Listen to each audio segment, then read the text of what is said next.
अस्सलामुअलैकुम जी व्यूअर्स, आज की हम इस वीडियो लेक्चर सीरीज़ को इकोलॉजी की कंटिन्यू करते हुए इन्वायरमेंटल साइंस के कुछ मज़ीद एस्पेक्ट्स को डिस्कस करेंगे, जिसमें हम इन्वायरमेंटलिज्म का एक कॉन्सेप्ट डिस्कस करेंगे और इन्वायरमेंटल सस्टेनेबिलिटी को डिस्कस करेंगे। सबसे पहले इन्वायरमेंटल साइंस में इन्वायरमेंटलिज्म को डिस्कस किया जाए। We should not confuse environmental science and ecology with environmentalism. आप इन्वायरमेंटलिज्म के साथ इसको मिक्स नहीं कर सकते। इन्वायरमेंटल साइंस और ecology something else, environmentalism something else, कुछ और चीज़ है जिसकी डेफिनेशन आगे वो बता रहा है। Social movement dedicated to protecting the earth's life support system for us and all other forms of life. Environmentalism एक सिंपल सोशल मूवमेंट है, एक सोशल साइंस है यू कैन से, जिसमें हम इन्वायरमेंट की प्रोटेक्शन के बारे में, लाइफ सपोर्ट सिस्टम का जो ज़मीन का है उसकी प्रोटेक्शन के बारे में जो है वो काम करते हैं। जिस तरह के हमारे पास कॉमनली ट्रीज़ वगैरह बढ़ाना जिससे पोल्यूशन कंट्रोल की जा सके, ठीक है। इसी तरह से पोल्यूशन की और डिफरेंट जो कंट्रोल्स हैं उनको इम्प्लीमेंट करना, ये इन्वायरमेंटलिज्म में इंक्लूड होगा ये। लेकिन इन्वायरमेंटलिज्म इन्वायरमेंटल साइंस और इकोलॉजी से डिफरेंट है। हम इसको इसके साथ कंफ्यूज नहीं कर सकते, मिक्स नहीं कर सकते।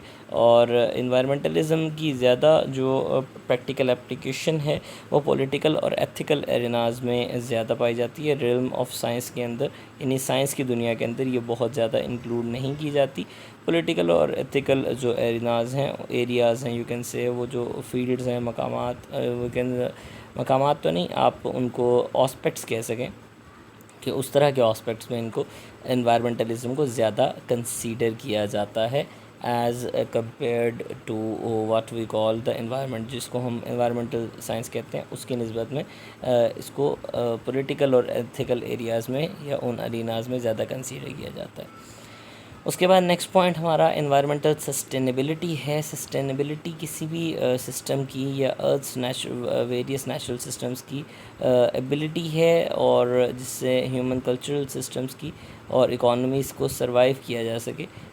मतलब ये एनवायरमेंटल जो सस्टेनेबिलिटी होती है ये ज़मीन के नेचुरल सिस्टम्स की और इंसान की कल्चरल सिस्टम और इकोनॉमीज़ की सरवाइव करने की सलाहियत है। यानी कि ज़मीन के नेचुरल सिस्टम्स किस तरह से सरवाइव कर रहे हैं, इंसान की कल्चरल सिस्टम्स किस तरह से सरवाइव कर रहे हैं, उनकी इकोनॉमीज़ किस तरह से सरवाइव कर रहे हैं, दैट इज़ कॉल्ड सस्टेनेबिलिटी।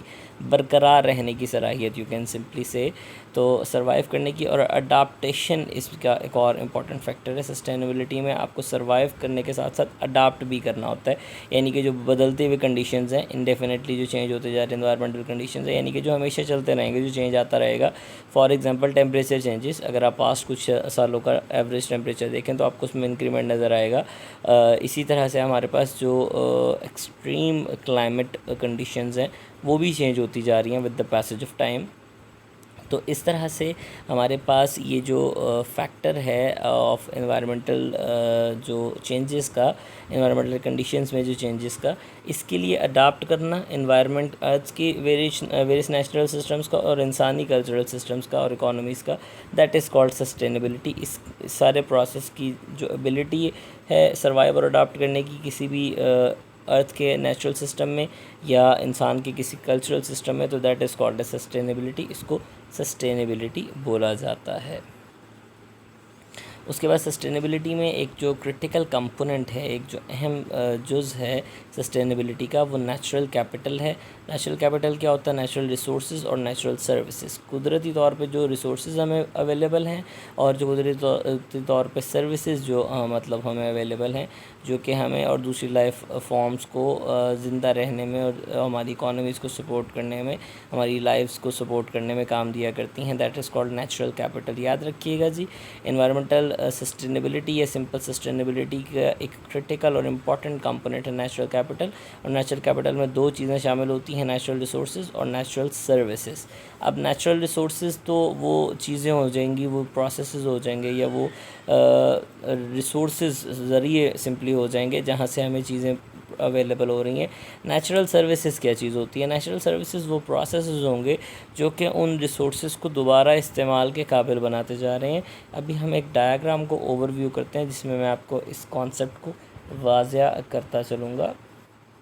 अगर हम बात करें तो लाइफ बायोडाइवर्सिटी, ये पॉइंट अगर आप देखें लाइफ बायोडाइवर्सिटी का, इसके इस नीचे जो हमारे पास ऑरेंज ब्लॉक में लिखा हुआ है दैट इज़ पॉपुलेशन कंट्रोल। अब यहाँ पर ब्लू जो बॉक्सेस हैं वो नेचुरल रिसोर्सेज को रिप्रेजेंट कर रहे हैं, जबकि ऑरेंज बॉक्सेस जो हैं या बिट येलोइश बॉक्सेस जो हैं, orange to be precise boxes जो हैं वो रिप्रेजेंट कर रहे हैं हमारे पास किस चीज़ को, वो रिप्रेजेंट कर रहे हैं हमारे पास किस चीज़ को रिप्रेजेंट कर रहे हैं जी, वो रिप्रेजेंट कर रहे हैं नेचुरल सर्विसेज को। तो अभी हमने एक कॉमन सी एग्जांपल जो देखी लाइफ बायोडाइवर्सिटी की, फॉर एग्जांपल देख लेते हैं। एक नेचुरल रिसोर्स है, बायोडाइवर्सिटी एक नेचुरल रिसोर्स है जिसमें वाइल्ड लाइफ इंक्लूड हो जाती है, लिविंग ऑर्गेनिजम्स, और आपके पास डिफरेंट किस्म के शामिल हो जाते हैं। अब इसमें पॉपुलेशन कंट्रोल और पेस्ट कंट्रोल जो है ये नेचुरल सर्विसेज हैं। पॉपुलेशन कंट्रोल से एक जो एनवायरमेंटल स्टेबिलिटी है, सस्टेनेबिलिटी मेंटेन रहती है, स्टेबिलिटी मेंटेन रहती है। पेस्ट कंट्रोल से ऑर्गेनिजम्स के सर्वाइवल में जो है वो मदद मिला करती है। इसी तरह से लैंड हमारे पास एक नेचुरल रिसोर्स है जिसमें फूड प्रोडक्शन जो है वो खुराक की जो प्रोडक्शन हो रही है, नेचुरल सर्विस है जो हमें अवेलेबल है इस ज़मीन की मदद से, और न्यूट्रिएंट रिसाइकलिंग का जो प्रोसेस चलता जा रहा है ये एक नेचुरल सर्विस है। इसी तरह से सॉइल हमारे पास जो अवेलेबल है ये एक नेचुरल रिसोर्स है या मुख्तलिफ़ चीज़ों का हमारे लिए, और ये जो सॉइल रिन्यूएबल का प्रोसेस होता है ये एक नेचुरल सर्विस है जिसकी मदद से हम सॉइल को बार बार इस्तेमाल करते जा रहे हैं। नॉन रीन्यूएबल एनर्जी रिसोर्सेज जिनमें फॉसिल फ्यूल्स आ जाते हैं, और रीन्यूएबल एनर्जी रिसोर्सेज जिनमें हमारे पास सन, विंड और वाटर फ्लोज आ जाते हैं। सोलर एनर्जी हमारे पास सूरज की रोशनी आती जाती है, और हवा जो है वो दोबारा रीन्यूएबल रिसोर्स से दोबारा रीन्यू हो जाती है, पानी जो है वो दोबारा रीन्यू हो जाता है। इसी तरह से हमारे पास एयर जो है ये एक सर्विस है, ये एक नेचुरल रिसोर्स है जिसमें एयर प्योरीफिकेशन एक सर्विस है। दरख्तों की मदद से वाटर हम जानते हैं, एनवायरमेंटल फिल्टर ट्रीज़ हम जानते हैं, टू बी प्रिसाइज ट्रीज़ की बात करना चाह रहा था मैं। ट्रीज़ हमारे पास एयर फिल्टर्स होते हैं, ठीक है जी, हवा की प्योरीफिकेशन में काम करते हैं, क्लाइमेट कंट्रोल में वो काम करते हैं। यूवी जो हमारे पास प्रोटेक्शन है हवा के अंदर मौजूद ओजोन की जो लेयर है हमारे इस एटमॉस्फेयर में, वो हमें एक नेचुरल सर्विस प्रोवाइड कर रही है जिससे हम बहुत सारी हार्मफुल डिजीज़ से बच जाते हैं।